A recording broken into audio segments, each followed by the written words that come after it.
Ce sont toutes ces règles et ces réglementations religieuses et toutes ces formules selon lesquelles on vit en tant qu'être humain qui rendent le christianisme épuisant et lassant.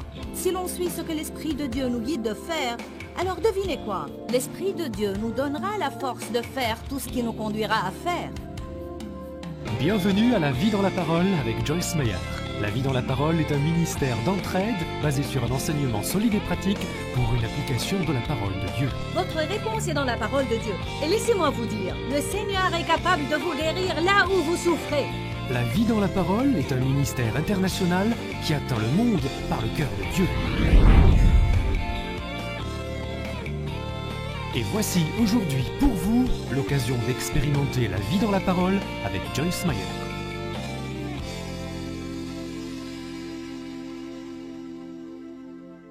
Dites tous avec moi.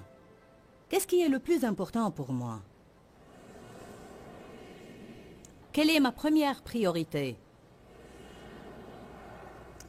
Colossiens 1, 17, 18 nous dit ce que ça devrait être. Je voudrais lire ces versets à chaque session, parce que c'est par la répétition que ces vérités sont intériorisées. Je veux que cette parole devienne importante pour vous. Éternel, nous te remercions pour la parole. Nous te louons pour ton Esprit Saint qui œuvre par la parole, pour convertir les cœurs, transformer les vies et changer le comportement. Ouvre tout cœur, Seigneur, et fais que nous recevions ce que tu nous donnes aujourd'hui. Au nom de Jésus. Amen. Colossiens 1, 17. Il est lui avant toute chose. Et ça le rend plus important que tout parce que ce qui vient en premier est plus important que ce qui vient en second. Colossiens 1, 17. Il est lui avant toute chose et toutes choses subsistent, sont maintenues et unies en lui. Alors, Jésus est tellement important que la Bible dit « tout est maintenu en lui ». En d'autres termes, si l'on retirait Jésus, tout se désintégrerait, se corromprait et serait détruit. Il maintient tout ensemble. Verset 18. Il est la tête du corps qui est l'Église. Il est le commencement, le premier-né d'entre les morts, afin que seul, en tout et à tout égard, il tienne le premier rang, soit premier et ait prééminence. Donc, ça veut dire lui seul en tout doit tenir la première place. Comment peut-on déterminer nos priorités? Tout d'abord, alors que je préparais cette série, je sais à quoi les gens s'attendent quand vous dites que vous allez faire une série sur les priorités. Ils s'attendent à avoir une formule sur comment définir l'ordre de leurs priorités. Tant de temps attribué à Dieu, tant de temps à la famille, temps conservé pour le travail, temps gardé pour le ministère, et temps pour moi, quelque part là, au bas de la liste. Mais vous savez, Jésus n'est pas mort pour qu'on vive selon des formules. Il est mort pour qu'on puisse avoir le droit, payé en sang, d'être dirigé par l'Esprit Saint qui demeure dans le cœur du croyant. On n'est pas guidé par des choses extérieures, règles ou réglementations comme les croyants de l'Ancien Testament. Mais on est guidé par l'Esprit de Dieu qui demeure à l'intérieur de nous. L'Esprit de Dieu est créatif et il maintient la fraîcheur. Si je suis toujours sous la direction de l'Esprit Saint, je garderai mes priorités dans le bon ordre. Je m'assurerai que mon temps avec Dieu est régulier. Je m'assurerai que mon temps pour la famille est préservé. Mon mari n'a pas besoin de moi pour faire la même chose tous les jours. Je peux donc être guidée à faire une chose un jour et autre chose un autre jour. Je n'ai pas besoin d'avoir une formule. Chaque semaine, je vais passer un tel nombre d'heures avec Dave. Et chaque semaine, le mercredi soir, nous allons sortir dîner. Je ne vous dis pas que vous ne pouvez pas faire tout ça, mais franchement, je ne veux pas vivre ma vie comme ça. Je veux être animée par l'esprit. Je veux être sensible aux périodes où Dave et moi avons besoin de temps supplémentaire ensemble. Alors je dirais, allons faire ça, ainsi ce sera frais et amusant. Je ne veux pas m'asseoir et parler à Dave tous les soirs à 6 heures. Je voudrais m'asseoir et parler à Dave quand j'en ai envie. Je pourrais aller trop loin, mais j'essaye de faire remarquer que ce sont toutes ces règles et ces réglementations religieuses et toutes ces formules selon lesquelles on vit en tant qu'être humain qui rendent le christianisme épuisant et lassant. Si l'on suit ce que l'Esprit de Dieu nous guide de faire, alors devinez quoi? L'Esprit de Dieu nous donnera la force de faire tout ce qui nous conduira à faire. Il est l'initiateur et l'accomplisseur, mais il n'est pas obligé de finir ce qu'il n'a pas initié. Souvent, on commence des choses qu'on veut que Dieu finisse. On fait un plan, puis on prie que Dieu lui donne succès. On devrait d'abord prier et planifier après. Je ne vais pas vous donner une formule. Je ne vais pas vous donner une formule. Mais je vais vous apprendre comment suivre la direction de l'Esprit Saint et je vais vous apprendre à rendre prioritaire ce qui est pour Dieu une priorité. Si ma priorité est identique à la priorité de Dieu, alors je disposerai, je le pense bien, d'une vie formidable. Parfois, on a une trop haute opinion de nous-mêmes.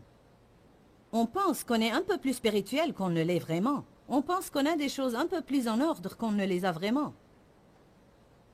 Je suis grandement en faveur de regarder la vérité en face. Je crois que c'est uniquement par la vérité qu'on est affranchi. Ce n'est qu'en réalisant où je suis maintenant que je peux passer au niveau suivant, là où je voudrais être. Qui de vous veut monter plus haut? Très bien. Alors vous devez devenir honnête. Dites tous honnête. Vous devez honnêtement reconnaître où vous êtes en ce moment. Ce qui est d'habitude assez pénible. S'il y a quoi que ce soit de déplaisant, c'est d'être confronté par la vérité à notre sujet. En fait, on pense tous qu'on est super. On a tout très bien arrangé. La meilleure vie de prière qui soit, le plus grand ceci et le meilleur cela. Personne n'est en avant de nous et l'on est premier en tout. Tout d'abord, si on veut savoir vraiment où sont nos priorités, on n'a qu'à examiner ce qu'on fait de notre temps. Si vous passez 1 heure par semaine en prière et 14 heures à jouer au golf, alors le golf est votre priorité et pas Dieu. Si vous passez 30 minutes par semaine à prier et 30 à étudier la parole, mais vous passez 14 heures à regarder la télé, alors la télé est votre priorité, pas Dieu. Je comprends que vous devez passer 40 heures au travail et vous n'allez pas passer 40 heures à prier. Mais même ça, vous pouvez le faire avec Dieu.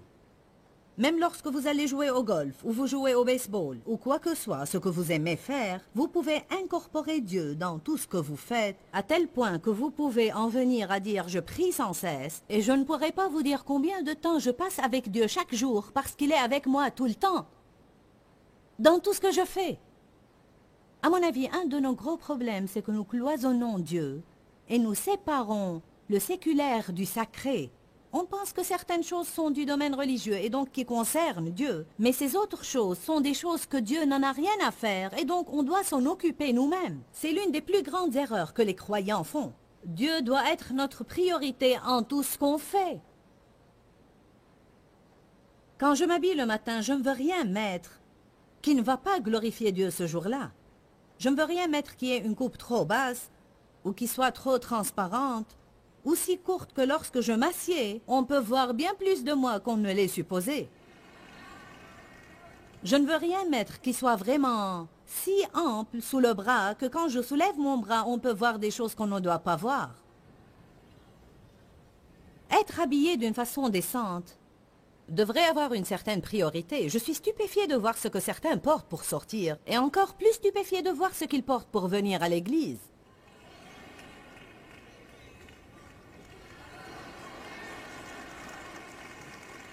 Bien, c'est un style. Hey!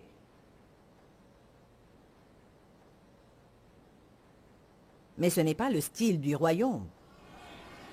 Le style du royaume ne signifie pas que vous devez porter quelque chose jusqu'ici et jusqu'à vos chevilles sans couleur et sans maquillage et sans bijoux. Je suis désolée si mes petits ornements et tout ce qui brille sur moi vous choque, mais si c'est le cas, vous allez être vraiment inconfortable au ciel.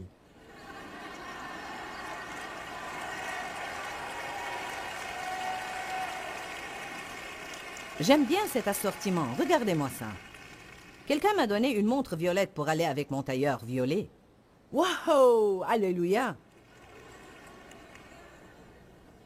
Gloire à Dieu! Il n'y a aucun mal à soigner sa toilette. Mais il faut être décent. Puis-je avoir un témoin ce matin? Soyez assez intelligent pour vous regarder dans le miroir le matin et voir si vous paraissez décent. Sortir de façon à représenter Dieu devrait plutôt être une priorité. Ainsi, si je fais cela, si je m'habille pour glorifier Dieu, alors vous voyez, Dieu est ma priorité en m'habillant.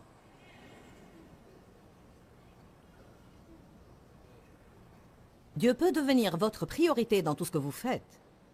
Je ne sais pas combien de temps je passe avec Dieu chaque jour. Je n'en ai aucune idée, car il est juste là. Il est, et je suis, et nous sommes. Et voilà. Bonjour. Je suis bien heureuse de ne pas compartimenter le tout comme se lever le matin, prier 30 minutes, puis courir toute la journée dans la chair, et Dieu n'a rien à y faire. Rentrer le soir, oh Dieu, oh Dieu. Je crois que presque tout croyant commence de cette façon. On commence par recevoir des formules et on les pratique pour quelque temps. Mais bientôt ces formules ne nous satisfont plus et franchement, on en arrive même au point où Dieu ne nous stimule plus pour les employer. Il nous oblige en réalité à délier notre bateau du quai et à nous donner à l'océan, où l'Esprit de Dieu nous prend à son gré comme les vagues, de cette façon, et puis d'une autre façon. Puis le vent ne souffle plus pour quelque temps et on reste immobile. Puis on est de nouveau emporté. J'aime bien le frisson de ne jamais savoir ce que Dieu va faire. Certains n'aiment pas ça car ils veulent prendre tout en main. Vous voulez avoir un plan et exécuter ce plan. Oui, vous vous exaspérez quand quelque chose se passe qui interrompt votre plan. Wouhou!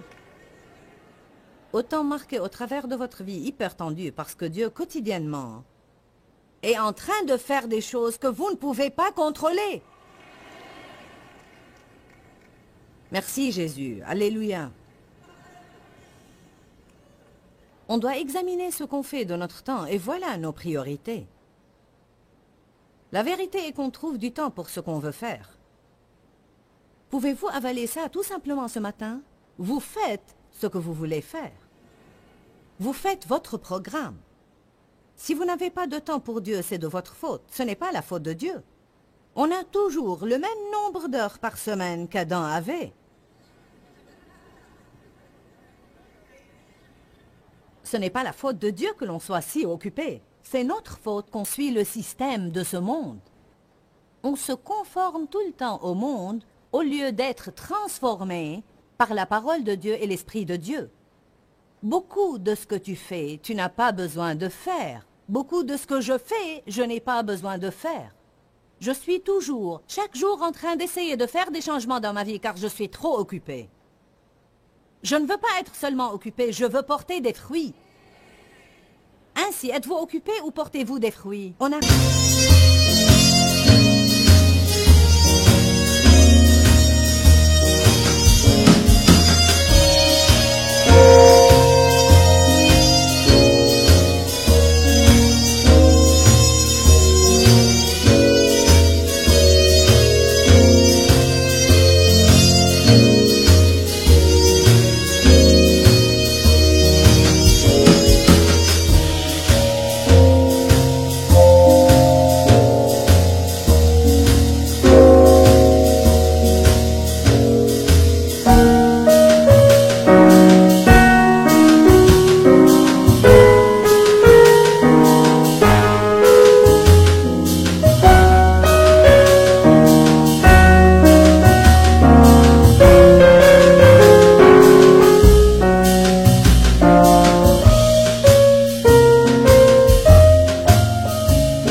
comme une médaille.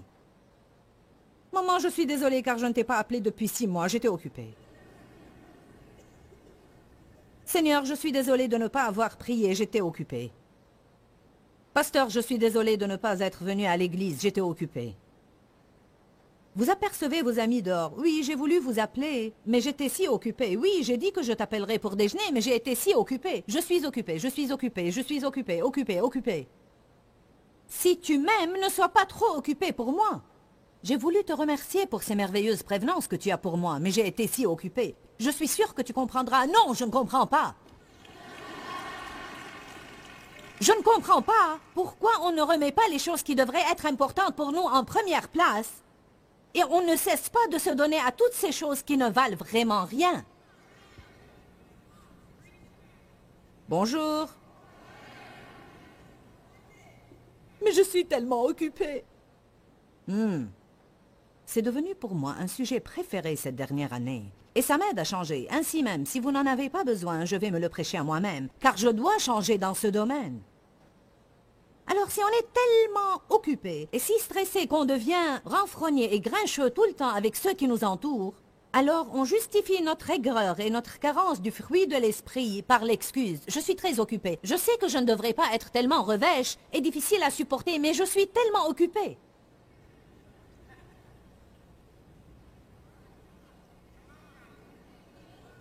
Allez, il y en a qui me regardent comme si... Savez-vous pourquoi? On aime beaucoup mettre le blâme sur quelque chose d'autre. On ne veut pas prendre la responsabilité pour nos vies. On ne veut vraiment pas prendre la responsabilité. Nous avons toujours le problème qu'Adam et Ève avaient. Ils se blâmaient l'un l'autre. Abraham et Sarah avaient ce problème, se blâmaient l'un l'autre. Tout le monde veut blâmer quelqu'un d'autre. Que tout le monde dise « J'ai préparé mon programme ».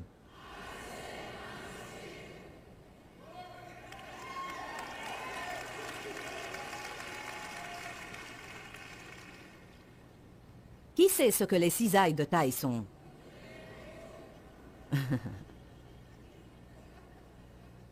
Je ne suis pas un arbre, mais si j'étais un arbre,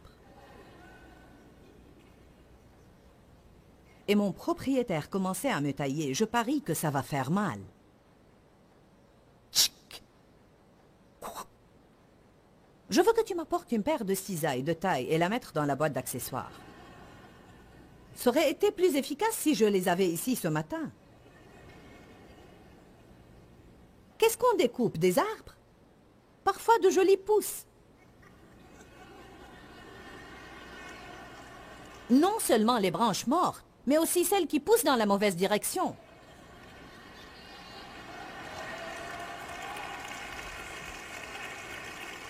On pousse bien et droit, on est sur le chemin qui mène à la vie, et soudain...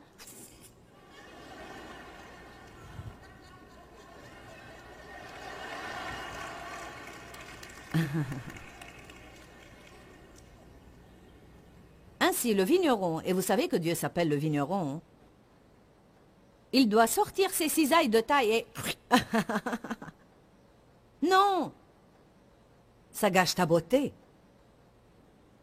Et tous ces petits surgeons qui partent du pied de l'arbre, ne sont-ils pas vraiment mignons? Ils sont vraiment ravissants. Mais si vous ne les coupez pas, ils sucent la vie de l'arbre et empêchent l'arbre de grandir.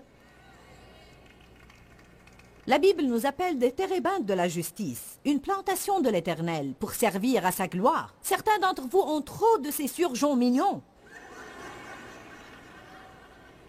Allez, je parle à quelqu'un ce matin.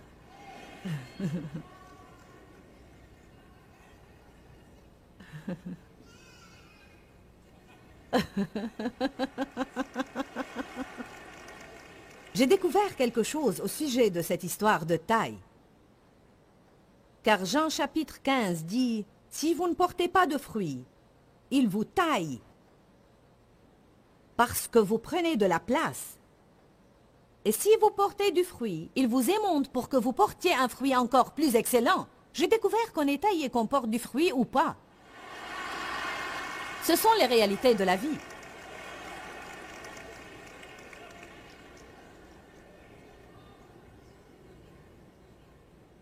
Dieu pourchasse certains d'entre vous avec ses cisailles de taille et vous faites de votre mieux pour fuir. Vous piaffez d'un coin à l'autre et Dieu...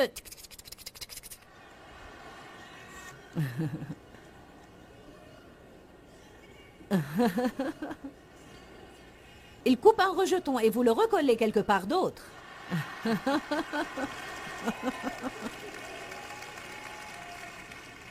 Une fois coupé de la vigne, le sarment est chose morte et sans vie. Ainsi vous avez tous ces trucs morts suspendus de partout. Ah, délivrance.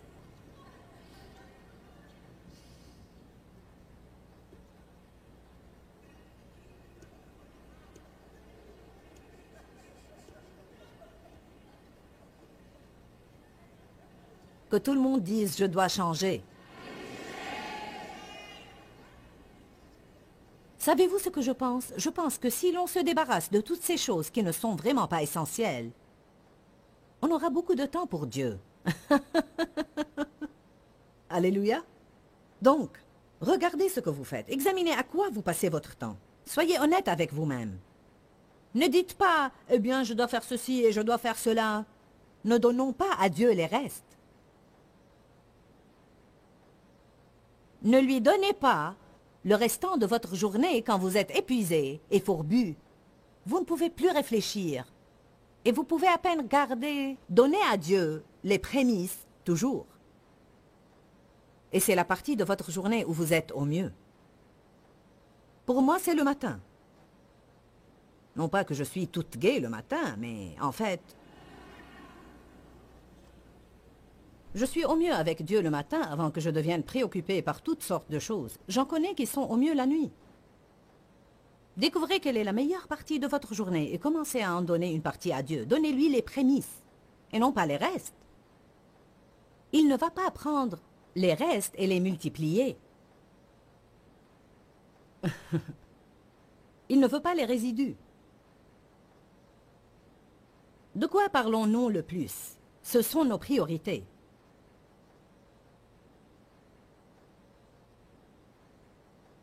De quoi vous voyez parler? De vos problèmes?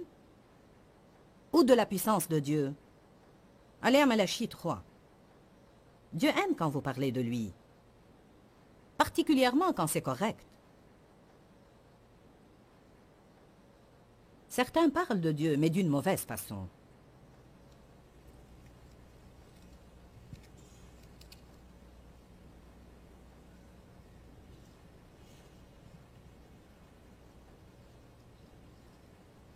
Malachie 3, verset 13. Tout d'abord,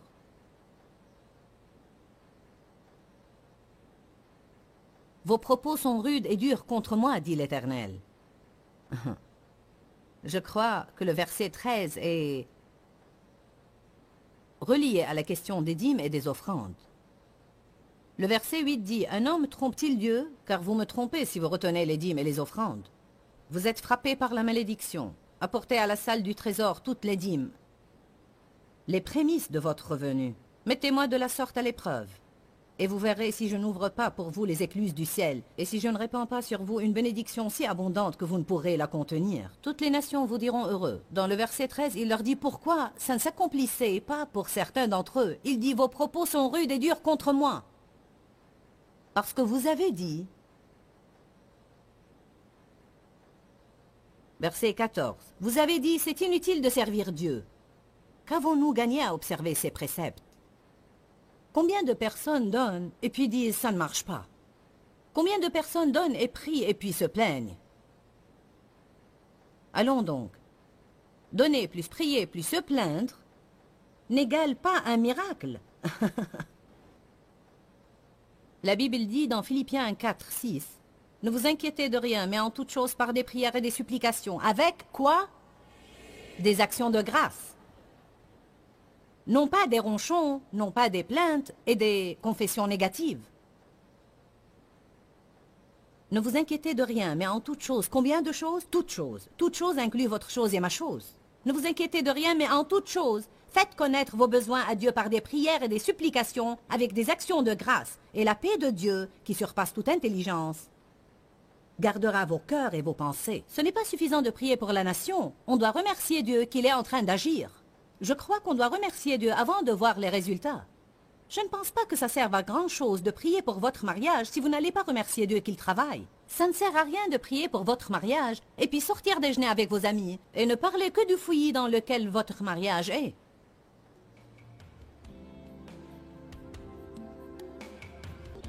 Ne priez pas pour les gens et puis parlez d'eux comme s'ils ne vont jamais changer.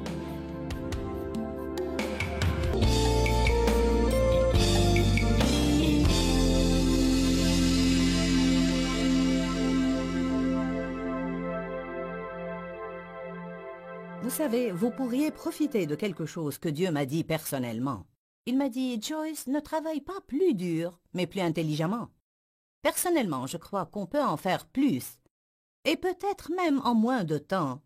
Et cela si on sait vraiment ordonner nos priorités et maintenir les choses de premier rang à la première place dans notre vie. Sur le programme de demain, nous allons avoir Kurt et Brenda Warner avec nous. Kurt est le quarterback de l'équipe de rugby Rams de St. Louis. Il est devenu très connu. Lui et Brenda sont des chrétiens merveilleux.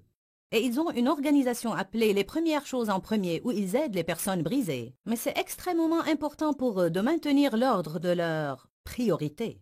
Je crois que chacun de nous a besoin de faire une priorité, de maintenir l'ordre de nos priorités dans notre vie. Dis-leur que je les aime. Dans ce livret, Joyce Meyer donne une révélation de l'amour de Dieu pour nous. Pour obtenir ce livret gratuitement, écrivez-nous à Joyce Meyer, boîte postale 40095-6300 Larnaca, Chypre. Ou bien visitez notre site web www.joycemeyer.org.